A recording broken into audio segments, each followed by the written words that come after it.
الله الرحمن الرحيم. الفاتحة إلى حضرة النبي محمد صلى الله عليه وسلم وعلى آله وأصحابه وأزواجه وذريته وأهل بيته ثم إلى أرواح كافة أولياء الله الصالحين المذكورين في هذا الكتاب كلهم أجمعين أن الله يعلي درجاتهم في الجنة ويكثر مسباتهم ويضاعف حسناتهم ويحفظنا بجاههم وينفعنا بهم ويهد علينا من بركاتهم وأسرارهم وأنوارهم وعلومهم ونفحاتهم في الدين والدنيا والآخرة على نية أن الله ينور قلوبنا وقوالبنا وييسر أمورنا ويقضي حوائجنا وينيل لنا مطالبنا على هذه النية وعلى كل نية صالحة وإلى حضرة النبي محمد صلى الله عليه وسلم. الفاتحة.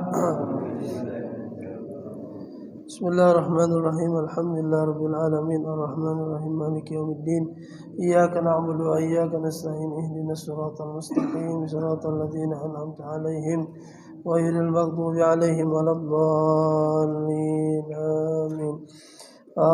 اللهم صل وسلم على سيدي وحبيبي وطبيب قلبي وجسدي وروحي سيدي رسول الله محمد ابن عبد الله الصادق الأمين وعلى آله وصحبه أجمعين.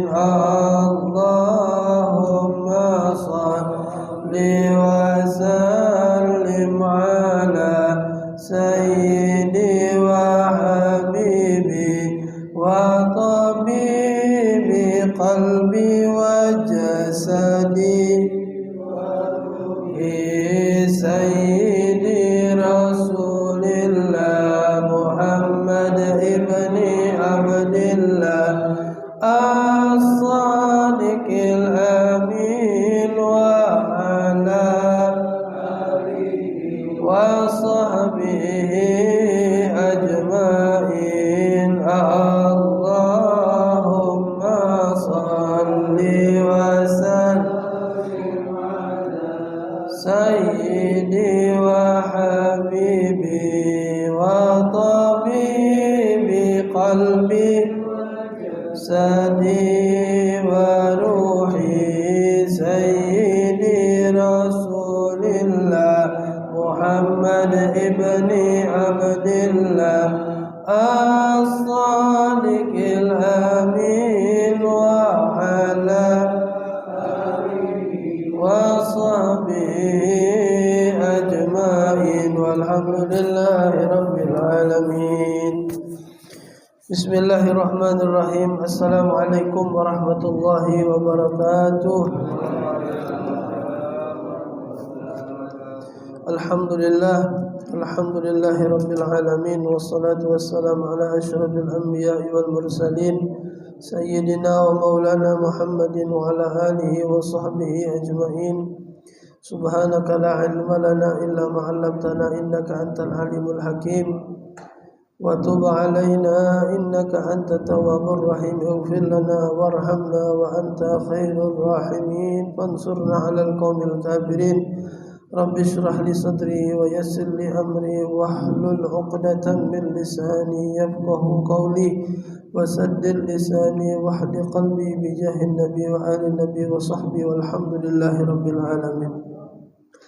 Ma'asyiral hadirin rahimakumullah. Alhamdulillah, bersyukur kepada Allah Subhanahu wa taala kembali mengumpulkan kita pada malam hari ini dalam keadaan sehat walafiat, dalam keadaan taat pada Allah Subhanahu wa taala, dalam keadaan yang menyenangkan hati baginda Nabi besar Muhammad sallallahu alaihi wasallam. Mudah-mudahan duduknya kita malam ini kelak akan menjadi saksi di hadapan Allah Subhanahu wa taala dan akan menjadi saksi di hadapan baginda Nabi besar Muhammad sallallahu alaihi wasallam. Amin ya rabbal alamin.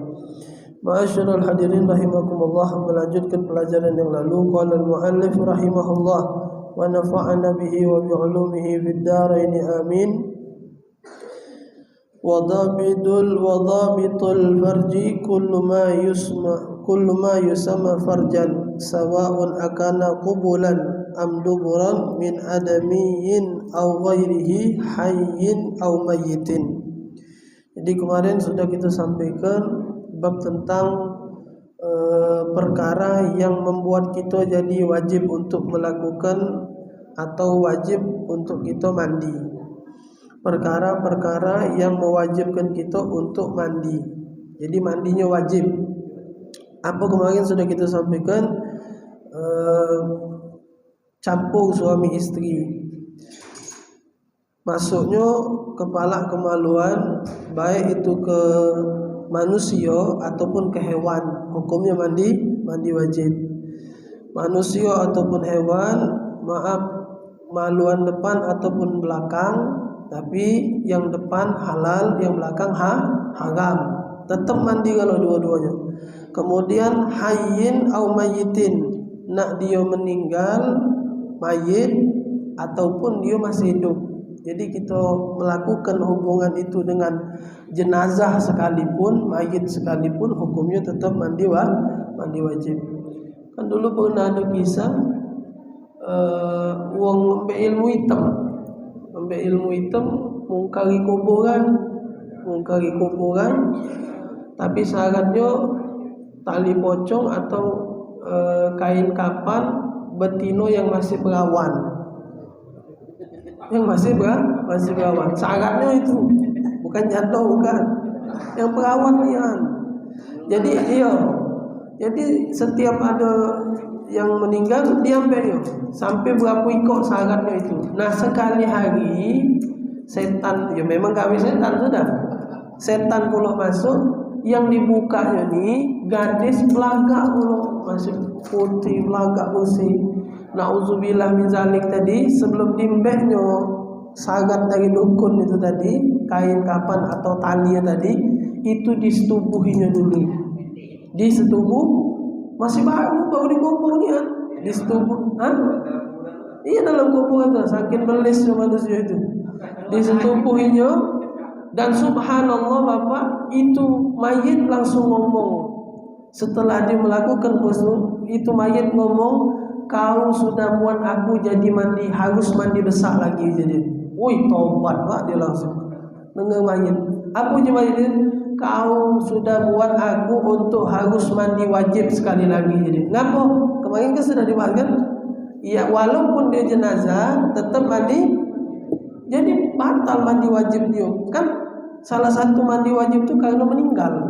Jadi mandi jenazah itu mandi wajib namanya. Nah kalau dilakukan hubungan itu lagi, maaf kata tadi, jadi mandi wajib lagi. Marah betino itu. Tobat Pak langsung. Sudah tinggal berapa ikut lagi syaratnya. Nah itu. Jadi artinya apa di sini? Kalau kita balik ke hukum fikihnya, mazhab Syafi'i jelasnya itu menurut beliau sesuai dengan apa yang beliau kaji di dalam Quran dan hadis baginda Rasulullah SAW. Jadi itu hukumnya tetap harus mandi wajib lagi. Itu jadi enggaklah dia mayit sekalipun, jenazah sekalipun, tetap hukumnya harus mandi wajib. Nak dia manusia ataupun dia binatang, tetap hukumnya mandi wajib. Khurujul mani, fal mani la yujabul ghusla illa idza barza ay kharaza falau baqiyal maniyu fi qasbati az-zakar fala yujibul ghuslu. Salah satunya juga buat kita mandi wajib itu adalah keluarnya sperma. Tadi yang dibahas tadi, maaf, itu bukan harus keluar sperma. Yang dibahas tuh kepala itu tadi, ya. Jadi malah tercelup barang tuh, metu harus mandi. Nah itu. Nah kemudian yang kedua yang selanjutnya, yang buat kita mandi wajib adalah keluar sperma. Jadi tadi beda tadi bahasannya. Itu bukan bahas sperma, itu bahas masalah helm tadi itu, kapal terpasuk tadi itu. Nah, tidak keluar deh ini deh. Misalnya kita ngomong, udah usah mandi wajib, berarti berdosa dua-duanya. Apabila termasuk setua tu batas itu tadi yang kemarin yang kita sudah sampaikan, hukumnya mandi wajib dua-duanya, mandi wajib. Dua-duanya mandi wajib. Menak ngulang jatuh. Nah, yang selanjutnya keluar sperma. Fal maniyyu la yujabul ghusla illa iza baraza. Keluar sperma hukumnya mandi wajib kalau dia keluar. Tidak mandi wajib kalau falau baqiyal maniyyu fi qasabil zakar fala yujabul ghusla. Kalau masih di dalam zakar itu apa itu? Jadi bahasa Arab lanjut tahu zakar itu artinya kemaluan itu Itu zakar namanya. Jadi ingat jadi anak tak pakai bahasa kotor lagi lah juga. Zakar yang nyebut juga Ingat Pak, bahasanya zakar. Mani itu kalau dia masih di dalam zakar, hukumnya tidak mandi wajib. Ditahannya. Terasa barang tu nak metu tadi ditahannya sehingga tidak keluar dari ini dari si zakar ini tadi, tidak keluar. Kalau dia keluar dikit itu jelas mandi. Walaupun dikit. Karena tahu sudah barang ini nak metu, berarti yang metu dikit ini tadi adalah sebaiknya mandi. Ini tak metu ni pacak dia nahannya. Ada ilmunya itu, pacak nahannya. Dia nak metu. Apa? Oh iya ada itu, belum. Iya. Belum sampai, dikit lagi. Jadi mandi tadi keluar dia dari batas zakar ini hukumnya mandi wajib. Kalau dia masih di dalam sini tidak keluar, hukumnya tidak mandi wajib. Itu mani sperma. Dhabitul mani alladhi yujibul ghusla ayyakuna mani shakhsin nafsihi fala yajibul ghuslu iza kharaja minhu maniyin ghairihi walakin yanqudul wudu. Yang keluar itu, yang buat mandi wajib itu adalah sperma kita dewe. Nah, jadi ada sperma orang lain. Cak mana gambarannya? Di perempuan, di betina. Betina itu maaf apa? Dia bisa keluar sperma orang lain dalam arti kata, mana lah kiki wan jelas ini, tak apa lah Iya. Jadi maaf kalau kita campur laki bini, kan keluar sperma tu. Keluar kan? Nah, kadang betul lagi tak dari betina. Itu kan punya kita itu. Bekas sisa-sisa. Kadang kalau dia selesai dari bingung lah jelas takut ngomong kotor aku. Nah, kan keluar lagi, Pak. Nah, itu namanya maniyun ghairihi maksud sini. Keluar lagi itu namanya sperma wong lain. Sperma siapa? Sperma laki, sperma dia. Nah, hukumnya mandi wajib dah. Ini dalam bab ini tadi. Maksudnya keluar mani dia bukan keluar mani dia, itu mani kita. Jadi mandi wajib tetap karena berhubungan tadi itu. Walaupun itu bukan mani dia. Bisa dia jawab, bukan mani aku itu, dah mandi wajib. Tetap mandi wajib. Ngapa? Karena itu campur antara kita dua laki bini. Walaupun dia ngomong bukan mani aku, bukan sperma aku, tetap mandi wajib karena yang keluar tadi bekas dari campur suami istri. Ayakunal khariju minhu awalan maratin fala yajibul ghusla iza adkhalahu summa kharaja minhu maratan saniyatan walakin yankusul wudu. Itu jadi hubungan suami istri tadi. Nah, sekarang ada istilah, ada nama di cairan itu ada nama yang berbeda. Ada namanya mani, itu tadi yang ditanya tadi oleh bapak tadi. Ada namanya mani, ada namanya mazi, mim za ya mazi. Ada yang ketiga wadi, waw dal ya wadi. Jadi tiga yang keluar dari kemaluan kita tuh cairan itu ada tiga. Jadi bukan setiap yang keluar itu namanya mani. Nah, jadi cak mana nak bedakan antara mani, mazi sama wadi? Antara mani, mazi dengan wadi. Sekarang perbedaannya. Al-maniyu ma'un abyadun yatadaffaku hala khurujihi. Mani itu atau sperma itu keluarnya itu dia tadaffuk, apa bahasa mencerot. Mencerot. Nah, itu namanya sperma. Ma'un abyad. Ma'un abyad.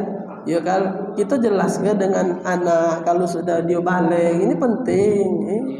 Kita kadang tak ngerti juga masih kan. Baliknya belajar masih. Ya, sampaikan dengan anak kita yang baru nak besar, baru balik. Dia kan kadang maaf dia tak tahu apa dia. Misalnya bambu kan ini mimpi basah dia kan. Nah, kita sebagai orang tua, terutama bapa harus paham. Oh, itu namanya ini nak. Cak mana kau betul semalam? Mimpi aku bertemu Dewi Persik misalnya kan jadi dia. Iya, aku tuh dipegang Dewi Persik ya semalam tuh ya. Tahu-tahu betul ini nah misalnya kan. Apa dia ini nanya? Tahu ciri-ciri macam mana? Keluarnya mencerot. Warnanya ma'un abyad, warnanya putih. Warnanya putih. Wa yakhruju bi syahwatin, keluarnya itu karena syahwat.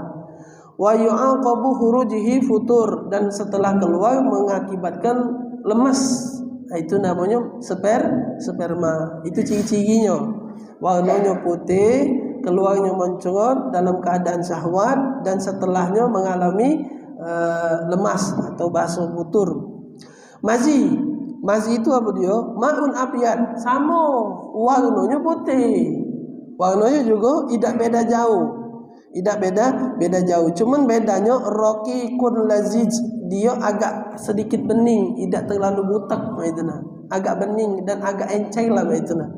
Agak encai. Warna dan teksturnya itu. Yakhruju inda sawranis syahwatin bila syahwatin kamilah. Dia biasanya keluar ketika sedang dalam keadaan nak muncak, tapi belum muncak nian, nak muncak. Agak tinggi syahwat tadi, maaf misal mata mandang sesuatu yang diharap, naik barang ni. Keluar dikit, bukan tadafuk, tidak ada mencerot dia. Kalau dia mencerot namanya mani.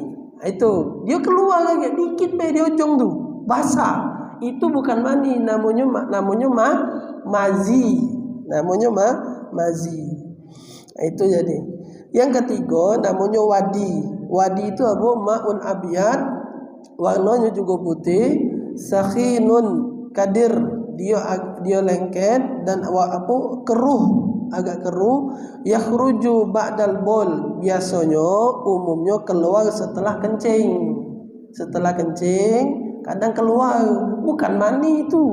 Kaki mandi wajib gara-gara itu. Kecuali sebelumnya ada riwayat syahwat tadi, riwayat syahwat atau riwayat sebelumnya campur laki bini misalnya, habis kencing keluar, itu berarti sperma. Ini tidak kate, tiba-tiba habis kencing ada agak ganjel-ganjel di kedenkan keluar. Nah, di kedenkan keluar. Au inda hamli syai'in saqil, itu biasanya si wadi ini keluar karena biasanya terlalu capek. Badan terlalu capek, begawe segala macam, kecapean dan lain sebagainya. Biasanya kencing kadang keluar. Nah, itu namanya wadi. Namanya wadi. Ini baca. Al-ahkamu indal khuruji ahadiha, hukumnya si beberapa ikut ini yang keluar ini tadi. Mana hukumnya? Al-maniyu, kalau mani yajibul ghuslu, dia wajib mandi. Wala yanqudul wudu, tapi tidak membatalkan wudu. Jadi kalau dibahas masalah bab wudu, batal tak wudu kalau keluar sperma? Tidak batal. Tapi kalau kita ngomong tak batal, berarti boleh tak megang Quran? Boleh? Tidak boleh. Ngapa tidak boleh? Karena dia keluar hadas besar, keluar sperma. Jadi babnya itu pisah, bab mandi wajib, bab hadas besar sama hadas kecil. Kalau hadas kecil, seluruh yang keluar dari kemaluan depan atau belakang, apapun itu keluar, hukumnya batal wudu, kecuali sperma. Kecuali sperma. Tapi sperma itu mewajibkan kita mandi wajib, atau dia berhadas besar. Jadi wuduk tidak batal tapi harus mandi wajib. Wa huwa tahirun, hukumnya tahir, suci. Jadi sperma itu hukumnya suci, tidak najis, Pak. Dari mana? Ada satu riwayat Nabi Muhammad SAW, beliau ketika sholat subuh menggunakan sarung, itu ada bercak sperma. Itu riwayatnya, dalam satu riwayat. Itu menunjukkan bahwasanya Nabi nak tunjuk tahu kita sperma itu tidak najis. Jadi kalau ya cuma jangan bingung, bes main subuh mampu apa sebelah ni lagi kawan. Oh, Nabi ni dah. Oh, Nabi itu apa yang dilakukan oleh Nabi itu tuh pelajaran buat kita. Sujud sujud sahwi. Dari mana baca tahu sujud sahwi? Karena Nabi lupa. Baca ada sujud sahwi itu. Itu hikmahnya. Jadi Nabi ketika lagi sholat, Rasul SAW sholat, Allah buat lupa. Jangan ngatakan Nabi lupa. Buat Nabi tidak khusyuk semayang, lupa tahiyat awal. Jangan. Kalau Nabi tidak lupa semayang, tidak betul sujud sahwi mah. Nah, karena Nabi ini tahu dan Allah lebih paham dengan makhluknya, Allah buat Nabi kita solatnya tadi dalam keadaan lupalah tahiyat awal. Tegak Nabi Muhammad, singkat cerita selesai di akhir solat Nabi sujud sahwi. Sahabat nanya, apa itu ya Rasulullah? Ma fa'ala haza, apa yang kau lakukan ya Rasulullah? Oh, itu namanya sujud sahwi je Nabi. Kalau kita lupa tahiyat awal atau sunnah-sunnah di dalam solat yang dinamakan dengan sunnah ab'ad. Kaget di dalam solat itu ada dua sunnah, namanya sunnah ab'ad, ada namanya sunnah hayat. Kalau sunnah ab'ad, sunnah yang kalau ditinggalkan sunnah sujud sahwi. Kalau sunnah hayat adalah sunnah yang kalau kita tinggalkan tidak disunnahkan sujud sahwi. Itu. Jadi ketika Nabi lupa itu sujud sahwi, dan itu hikmahnya, sehingga umat Nabi Muhammad SAW yang yang banyak lalai, banyak lupa, banyak teledor ini tahu hukumnya gitu. Jadi kalau lupa tahiyat awal, jangan diteriak ke rami-rami semasjid ini. Subhanallah, gegerlah kaki si imam tadi itu. Kalau imamnya paham, terus ke baik. Selesai fil alamina innaka hamidum majid. Jangan assalamualaikum. Sujud sahwi, sujud. Besok duduk lagi, habis sujud lagi baru salam. Duduknya jangan tahiyat akhir, duduknya tahiyat awal. Itu kalau paham. Maka tuh kalau kita jadi imam, ya bukan lebih bagus, harus paham. Karena kita ni nak nyetir, Pak. Kita ni nak nyetir. Kalau kita masih nak bertanya, nak gigi berapa? Nak kacau. Nak nanya dulu dengan yang buri. Itu enggak mobil. Nah, ini nanjang lah. Mak mana kita ni gigi berapa ini maki? Nah, kacau nombor duluan. Jadi harus paham dulu dia. Dia nak mobil, tak perlu nak bertanya lagi. Jadi dia jalan, tinggal ada tanjakan. Oh lah tahu gigi sekian, koplingnya mak mana, main kenya segala dia pokoknya. Penting kita tahunya jalan. Yang makmum ni tadi pokoknya tahunya imam paham. Yang nyope ini yang jadi penumpang tahunya si sopir paham tentang bawa mobil itu kan. Kalau kita nyoba-nyoba bahaya nombor wajah. Kita tak ngerti nyoba-nyoba bela. Berapa ikut penumpang? Penuh mobil, penuh masjid. Sekali dia pengen jadi imam sembahyang Jumat. Nah, bayangkanlah. Baru pengen jadi imam. Nak langsung sembahyang imam sembahyang Jumat. Rami yang sembahyang. Tanggung jawab dia kalau salah. Jadi besar ininya tanggung jawab. Maka tu ditanya yang mana paling afdal, jadi tukang ngebang apa jadi imam? Kita ni kadang-kadang kalau tukang ngebang kurang bergengsi. Tapi kalau jadi imam belaga. Salat Ramadan sembahyang tarawih. Biasa kan ada jadwal imam, jadwal azan, jadwal ini. Kau jadwal apa? Jadwal azan. Kurang pakem kau ni. jadwal imam lah, jangan azan terus tiap tahun. Oh, mulai Mana itu tukang ngebang besar pak pahala tukang ngebang tu. Imam tak baca semayang kalau tak ganti tukang ngebang, siapa nak datang? Yang buat baca dia jadi imam tu karena dia ngebang. Coba kalau masjid dia kata ngebang, ujung tutup apa masjid ni, dah lah main di rumah begitu. Tegaklah dia sini berjubah nunggu makmum. Kata yang galang ngebang, nak jadi imam galau. Misalnya sudah kata yang mayang. Nah, itu jadi besar pahalanya imam. Besar pahalanya imam, tapi tanggung jawabnya juga besar. Kalau azan besar pahala azan, tanggung jawab tak ganti. Wong nak datang dia boleh pahala, wong nak datang dia tak berdosa. Benar tak? Ngebang Allah, datang kami ngapa? Gara-gara yang ngebang ni salah-salah. Laju betul kalau wong kampung. Bukan suara dia tu bagus. Dia tu ngebang salah-salah, terbalik-balik. Jadi wong yang tak pernah sembahyang ke masjid ni penasaran, siapa yang ngebang ni tadi kan? Iyo, ayo datang kalau. Ngapa mati speaker? Hah? Habis mati? Nah, dah hidup lagi ni. Ayo datang kalau. Mati kan? Malu haji. Dah hidup.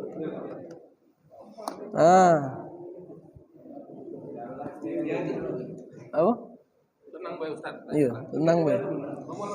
Ya, jadi apa namanya tadi besar pahala ngebang, besar juga pahala apa jadi imam. Cuman beda tadi, kalau yang ngebang pahalanya besar tapi katik tanggung jawab. Kalau yang jadi imam besar pahalanya, besar pahala jadi imam. Yaqumu maqaman nabi. Dia menduduki kedudukan nabi dulu. Nabi dulu jadi apa? Jadi imam, bukan tukang azan Nabi. Nabi dulu jadi imam.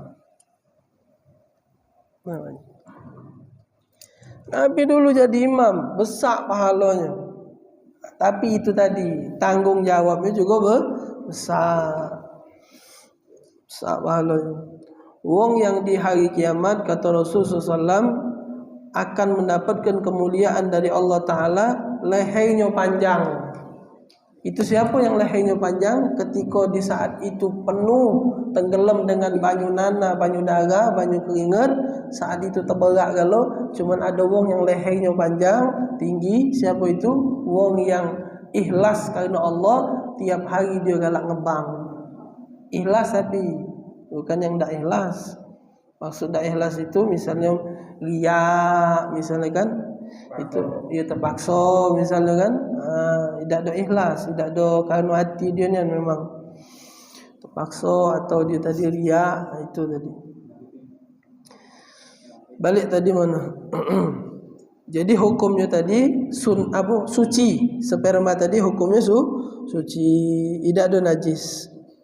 Tapi ngapo gelengan keluar sperma mandi wajib? Geleng apa? Ya, ngapo harus mandi wajib? Padahal suci. Gelengan kencing cuma ngambil wudu, padahal kencing hukumnya najis. Nah itu kan. Harusnya yang mandi wajib tu kan kencing, karena dia najis. Ya kencing lah situ, setiap habis kencing mandi. Habis banyu bak mandi terus. Tengah dalu kencing mandi wajib. Iyo masuk angin macam. Nah, itu. Jadi agama itu Bapak tak pacak pakai logika. Agama itu syariat yang sudah ditentukan oleh Allah. Kalau kita pakai logika tadi, ini najis, ini suci, harusnya yang najis yang mandi, ngapa yang suci yang mandi? Giliran yang keluar najis, keluar air kencing, buang air besar, najis itu. Tapi ngapa cuma mbek wudu? Arti mbek wudu tu membasuh sebagian. Kalau mandi wajib masuk galo. Tapi kalau wudu membasuh sebagian anggota tubuh. Padahal tubuh yang keluar ini tadi keluar najis. Nah, itu hikmahnya. Kalau kita keluar kencing, buang air besar, mandi, udah habis banyu di rumah, anginan mandi. Apalagi yang hobi kencing itu dikit-dikit mandi. Iya. Dah sudah. Al-maziyu wal wadi hukmuhuma kal baul. Tadi mani. mani atau sperma, hukumnya wajib mandi dan dia suci. Adapun yang dua tadi, al-mazi dengan wadi, mazi dengan wadi, hukmuhuma, hukum kedua mereka itu kalbaul, seperti air kencing. Artinya apa? Najis. Jadi kalau keluar itu hukumnya najis. Jadi seperti banyu kencing. Fayan kudani al wudu, dan mereka dua itu membatalkan wudu. Jadi kalau keluar itu hukumnya batal wudu. Wahuma najisani, dan keduanya hukumnya najis. Itu jadi tidak mandi wajib, cukup hanya berwudu, bersihkan habis wudu. Yang dua tadi, kalau mani hukumnya mandi wajib dan dia suci. Alamatul maniyu yajibul ghuslu iza wujidat ihda hadzal alamat wala yushtaratu kulluha wal mar'atu mislu rajuli fi dzalika wa hiya salasatun at-talazzuzu bi khurujihi ay yakhruju bi syahwat. Syarat keluar mani atau tanda-tanda kalau itu adalah mani, tandanya yang pertama keluarnya dengan syahwat, kemudian yang kedua keluarnya dengan mencerot. Itu tanda kalau itu sperma, Pak, tandanya. Jadi kalau tidak pakai syahwat dan tidak mencerot, itu bukan sperma. Bisa dipastikan keluarnya harus pakai syahwat. Tak mungkin tak pakai syahwat sperma itu keluar. Syahwat di situ entah bersentuhan, entah memandang, entah apa itu, entah menghayal. Itu maaf kata tu kan. Entah menghayal, memandang, menyentuh, intinya dia pakai syahwat. Baru dia baca keluar, dan syaratnya kedua dia tadafuk, itu tadi mencerot. Dia keluarnya mencerot. Waraihatu, dan baunya iza kana rutuban ka raihatil ajin, seperti bau kuning putih telur. Bau putih telur, agak-agak amis, itulah baunya. Itu ciri-cirinya, ciri-ciri sperma yang keluar. Masalah mimpi, misalnya mimpi, tidak mimpi, tapi keluar. Tidak mimpi dia. Uji wong tu kan mimpi basah bahasa tu. Arti mimpi basah tu dia tu mimpi melakukan hal-hal apalah, itu tiba-tiba keluar kan di dalam mimpi itu kan. Tapi ini tak kata mimpi dah, ngapa-ngapa dah, syahwat juga tak kata. Tiba-tiba bangun tidur keluar. Keluar.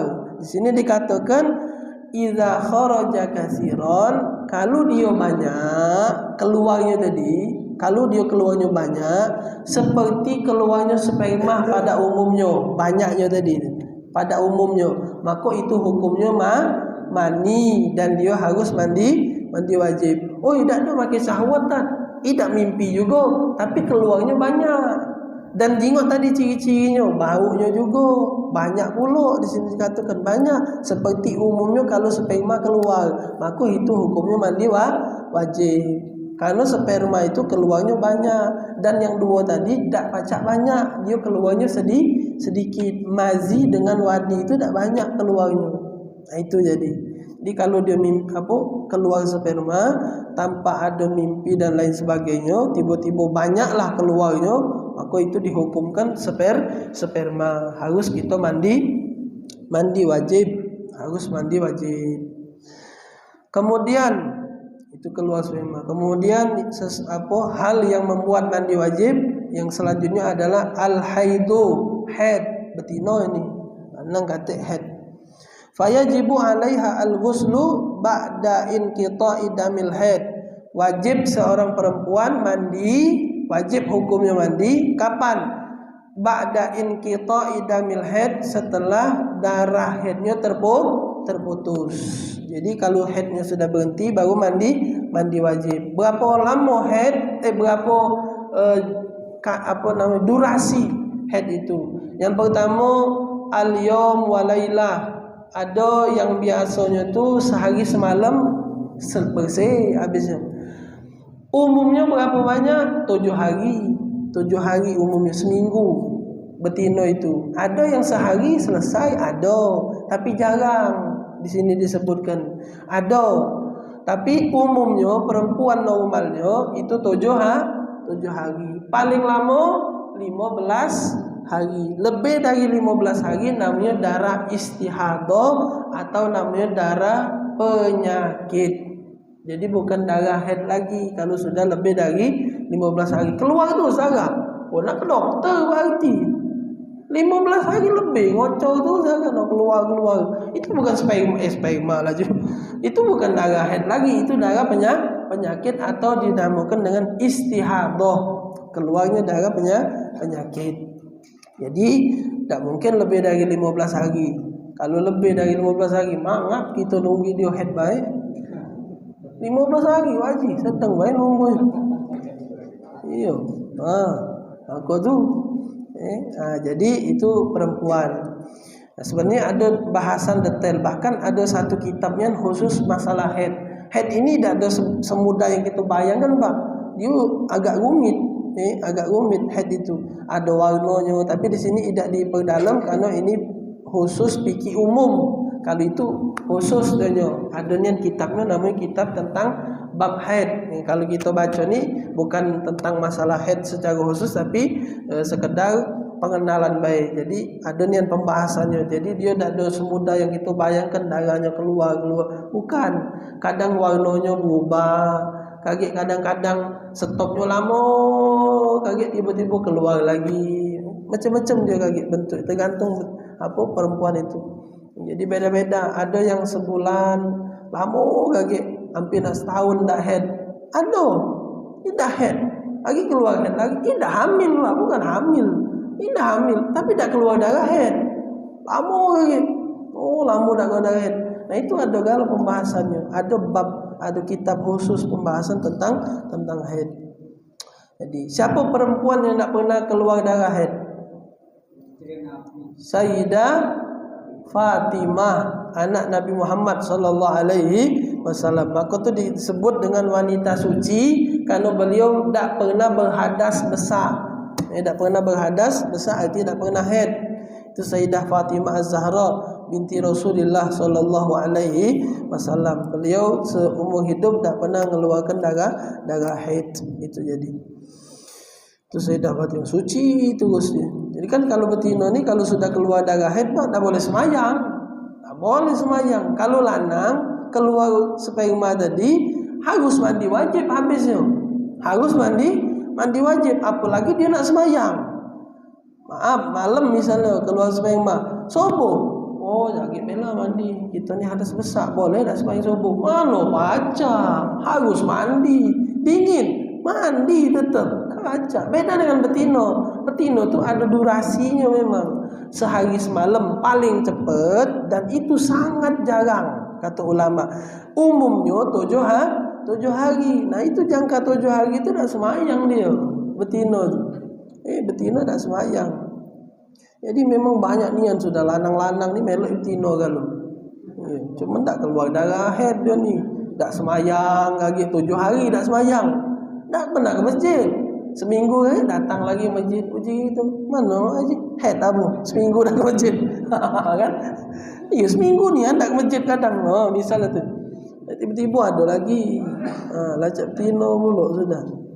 Kemudian yang buat mandi wajib adalah an-nifas. Ini betina juga. Keluar darah ni nifas. Wa yajibu 'alaiha al-ghuslu ba'da inqita'i damin nifas. Wajib mandi ketika darah nifas sudah selesai. Berapa lama darah nifas? 40 hari. Itu setelah melahirkan keluar darah nifas. Kemudian yang selanjutnya mandi wajib juga al-wiladah.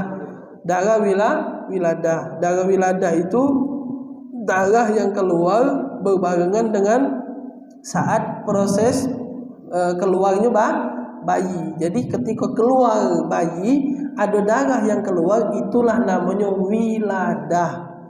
Adapun setelah lahir ada keluar darah lagi, besok keluar, itu namanya bukan wiladah tapi darah nifas. Nah, Nabi SAW kemuliaan dari Allah Ta'ala itu ibu beliau tidak ada darah wiladah. Nabi tak dibarengi dengan darah. Nabi bersih ketika lahir. Itu Nabi Muhammad SAW, kemuliaan dari Allah Ta'ala. Jadi itu namanya wiladah. Al-mautu, kemudian yang terakhir adalah kematian. Jadi yang wajib mandi tadi ada berapa? Ada 6. Yang pertama, melakukan hubungan suami istri atau memasukkan, umumnya itu khususnya kita sebut campur lagi ini. Umumnya memasukkan kepala ini ke apapun itulah, ke mana dia, ke binatang, ke manusia, nak mati, nak hidup, pokoknya harus mandi wajib. Yang pertama. Yang kedua, keluar mani. Yang ketiga, haid. Yang keempat, nifas. Yang kelima, wiladah. Yang keenam, mati, meninggal. Jadi 6 iko ini hukumnya wajib mandi. Mandi wajib, atau disebut dengan mandi wajib. Sekarang fardu